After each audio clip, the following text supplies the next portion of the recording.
नमः शिवाय। ओम नमः शिवाय। ओम नमः शिवाय। ओम नमः शिवाय। स्त्री जन के लिए नमः शिवाय। नमः शिवाय। नमः शिवाय या शिवाय नमः। शिवाय नमः। शिवाय नमः का जाप करना है।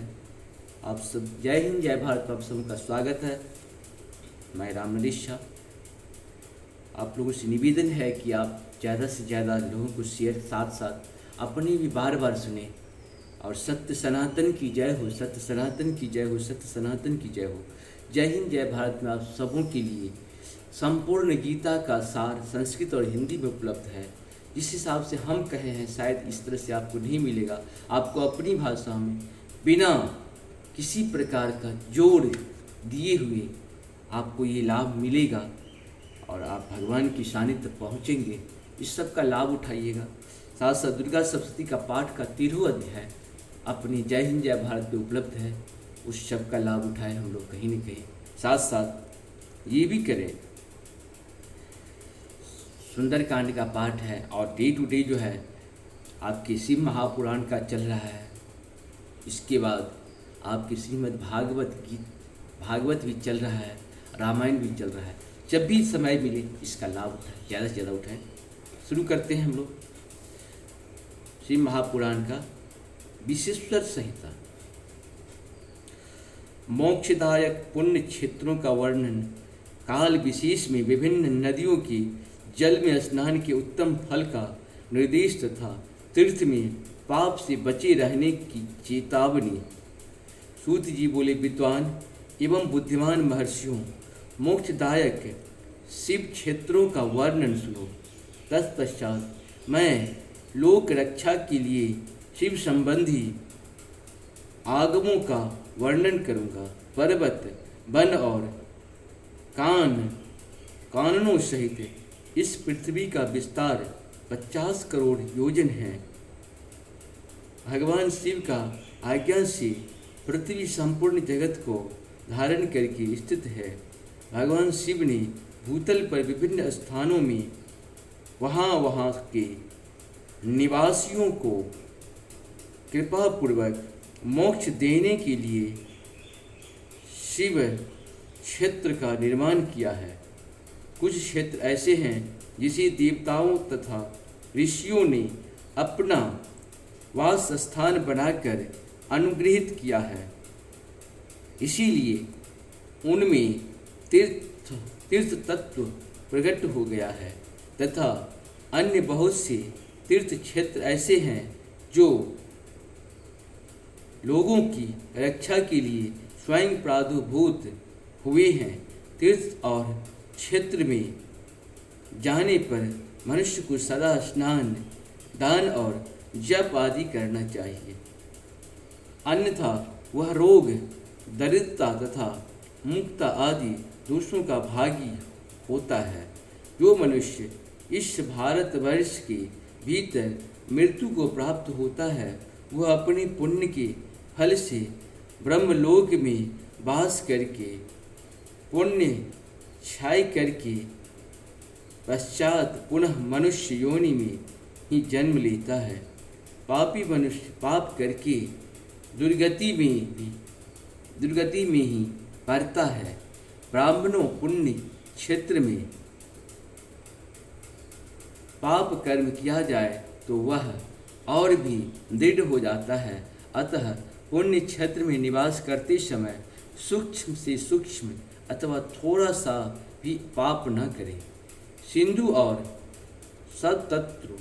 सतलज नदी के तट पर बहुत से पुण्य क्षेत्र हैं। सरस्वती नदी परम पवित्र और 60 मुख वाली कही गई है, अर्थात उसकी 60 धाराएं हैं। विद्वान पुरुष सरस्वती जी के उन धाराओं के तट पर निवास करें तो वह क्रमशः ब्रह्म पद को पा लेता है। हिमालय पर्वत से निकली हुई पुण्य सलीला गंगा 100 मुख वाली नदी है। उसकी तट पर काशी प्रयाग आदि अनेक पुण्य क्षेत्र हैं। वहाँ मकर राशि की सूर्य होने के कारण गंगा की तट भूमि पहले से ही भी अधिक प्रशस्त एवं पुण्यदायक हो जाती है। सोनभद्र नदी की 10 धाराएं हैं। वह बृहस्पति के मकर राशि में आने पर अत्यंत पवित्र तथा अभिष्ट फल देने वाला हो जाता है। उस समय वहाँ स्नान और उपवास करने से विनायक पद की प्राप्ति होती है। पुण्य सलीला महानदी नर्मदा के 24 मुख स्तोत्र हैं।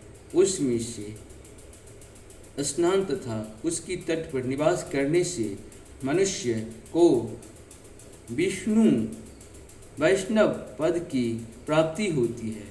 तामसा के 12 और रेवा के 10 मुख हैं। परम पुण्यमयी गोदावरी के 21 मुख बताए गए हैं। वह ब्रह्म हत्या तथा गोवध के पाप का भी नाश करने वाली एवं रुद्र रोक देने वाली है।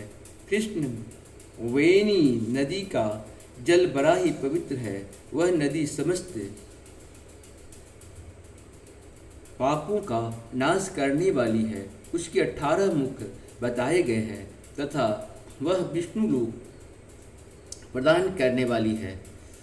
तुंगभद्रा के 10 मुख हैं। वह ब्रह्मलोक देने वाली हैं। पुण्य सलीला स्वर्ण मुखरी के 9 मुख कहे गए हैं और ब्रह्मलोक से लौटे हुए जीव उसी के तट पर जन्म लेते हैं। सरस्वती नदी, पंपा सरोवर, कन्याकुमारी, अंतरीय तथा शुभकारक स्वीत नदी, ये सभी पुण्य क्षेत्र हैं। उनके तट पर निवास करने से इंद्रलोक की प्राप्ति होती है। सार्य पर्वत से निकली हुई महानदी कावेरी परम पुण्यमयी है। उसके 27 मुख बताए गए हैं। वह संपूर्ण अभिष्ट वस्तुओं को देने वाली है। उसके तट स्वर्गलोक की प्राप्ति कराने वाले तथा ब्रह्म तथा विष्णु पद का पद देने वाले हैं। कावेरी के जो तट शैव क्षेत्र के अंतर्गत हैं वे अभिष्ट फल देने के लिए साथ ही शिवलोक प्रदान करने वाले भी हैं।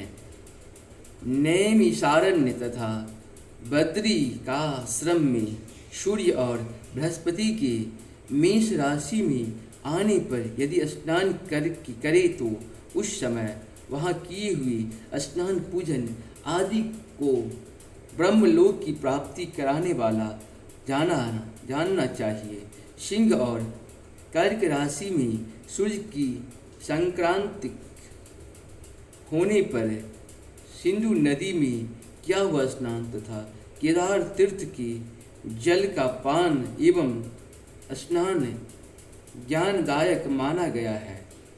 जब बृहस्पति सिंह राशि में स्थित हो उस समय सिंह की संक्रांति से युक्त भाद्रपद मास में यदि गोदावरी के जल में स्नान किया जाए तो वह शिवलोक की प्राप्ति कराने वाला होता है। ऐसा पूर्व काल में स्वयं भगवान शिव ने कहा था। जब सूर्य और बृहस्पति कन्या राशि में स्थिति हो तब यमुना और सोनभद्र में स्नान करे। वह स्नान धर्मराज तथा गणेश जी के लोक में महान भोग प्रदान करने वाला होता है। यह महर्षि की मान्यता है। जब सूर्य और बृहस्पति तुला राशि में स्थित हैं उस समय कावेरी नदी में स्नान करें। वह स्नान भगवान विष्णु के वचन की महिमा से संपूर्ण अभिष्ट वस्तुओं को देने वाला माना गया है। जब सूर्य और बृहस्पति वृश्चिक राशि पर आ जाए तब मार्ग शीर्ष आगमन के महीने में नर्मदा में स्नान करने से श्री विष्णु लोक की प्राप्ति हो सकती है। सूर्य और बृहस्पति की धनराशि में स्थिति होने पर स्वर्ण मुखरी नदी में किया हुआ स्नान शिवलोक प्रदान कराने वाला होता है। जैसा कि ब्रह्मा जी का वचन है, जब सूर्य और बृहस्पति मकर राशि में स्थित हों उस समय माघ मास में गंगा जी के जल के स्नान करना चाहिए। ब्रह्मा जी का कथन है कि वह स्नान शिवलोक की प्राप्ति कराने वाला होता है। शिवलोक के पश्चात ब्रह्मा और विष्णु के स्थानों में विष्णु के स्थानों में सुख भोगने पर अंत में मनुष्य को ज्ञान की प्राप्ति हो जाती है। माघ मास में तथा सूर्य की कुंभ राशि में स्थित होने पर फाल्गुनी मास में गंगा जी के तट पर किया हुआ श्राद्ध पिंडदान अथवा तिलोदक दान पिता और नाना दोनों कुल के पितरों को अनेकों पीढ़ियों का उद्धार करने वाला माना गया है। सूर्य और बृहस्पति जब मीन राशि में स्थित हैं तब कृष्णवेणी नदी में किए गए स्नान को ऋषियों ने प्रशंसा की है। उन महीनों में पूर्वोक्त तीर्थों में किया हुआ स्नान इंद्र पद की प्राप्ति कराने वाला होता है। विद्वान पुरुष गंगा अथवा कावेरी नदी का आश्रय लेकर तीर्थवास करें। ऐसा करने से तत्काल किए हुए पाप का निश्चय ही नाश हो जाता है। रुद्रलोक प्रदान करने वाला बहुत से क्षेत्र हैं। ताम्रपर्णी और वेगवती ये दोनों नदियाँ ब्रह्मलोक की प्राप्ति रूप फल देने वाली है। इन दोनों के तट पर कितने ही स्वर्गदायक क्षेत्र हैं। उन नदी के मध्य में बहुत से पुण्यप्रद क्षेत्र हैं। वहाँ निवास करने वाला विद्वान पुरुष वैसे फल का भागी होता है। सदाचार उत्तम व्रति तथा सद्भावना के साथ मन में दया भाव रखते हुए विद्वान पुरुषों को तीर्थ में निवास करना चाहिए, अन्यथा उसका फल नहीं मिलता। पुण्य क्षेत्र में किया हुआ थोड़ा सा पुण्य भी अनेक प्रकार से जीव को प्राप्त होता है तथा वहाँ किया हुआ छोटा सा पाप भी महान हो जाता है। यदि पुण्य क्षेत्र में रहकर भी जीवन बिताने का निश्चय हो तो उस पुण्य संकल्प से उसका पहले का सारा पाप तत्काल नष्ट हो जाएगा, क्योंकि पुण्य को ऐश्वर्यदायक कहा गया है। ब्राह्मणों तीर्थवास जनित पुण्य कायिक वाचिक तथा मानसिक सारे पापों का नाश कर देता है। तीर्थ में किया हुआ मानसिक पाप वज्रलेप हो जाता है, वह कई कल्पों तक पीछा नहीं छोड़ता है। वैसा पाप केवल ध्यान से ही नष्ट होता है, अन्यथा नहीं।